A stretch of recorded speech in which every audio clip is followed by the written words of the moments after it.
কবিতা একাকিত্বের অবসান, কবি বি.এম. এরশাদ। আবৃত্তি করছি মোহাম্মদ নুরুজ্জামান।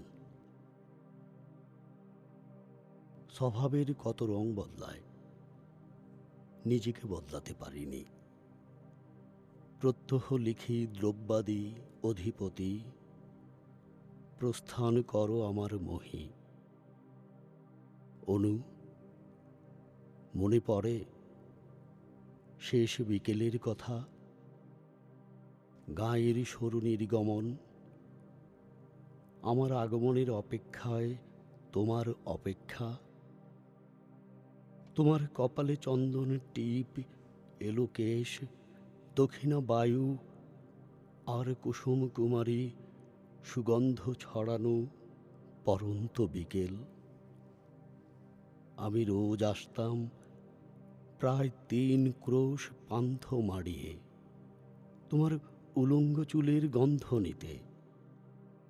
মনে পড়ে একদিন বলেছিলে, আজ রাতে এসো, ঠান্ডা বাতাস বইবে, আমার বাড়ির ছাদে পূর্ণিমা চাঁদ দেখাবো, আর ভালোবাসার সাত কাহনে তোমাকে আমার করে নেব। তোমার ব্যগ্র মনে হরেক বায়না, পূর্ণিমা রাতে চাঁদ দেখা, অমাবস্যার রাতে বাঁশ বাগানে জোনাক ধরা, গিরি নিস্রব জল কেলিয়ে হাঁটা, তোমার শোবার ঘরের জানালা বরাবর বকুল ফুলের গাছ লাগানো, আরও কত কি। অনু, আমি তোমার সব সাধ পূর্ণ করেছি। তুমি বলেছিলে তোমার শোবার ঘরে তোমার চিত্র অঙ্কন করতে। এই দেখো, আমি তোমার মস্ত বড় পোর্ট্রেট করেছি।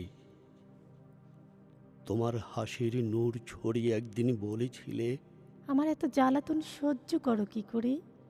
রাগ হয় না তোমার? তোমার ব্যগ্র মনে বাচ্চাদের মতো বায়না পূরণে আমি ছিলাম অভিভাবক। অনু, আজ তুমি নেই। কেউ আর বায়না করে না, কেউ বলে না রাতে এসো, চাঁদ দেখাবো।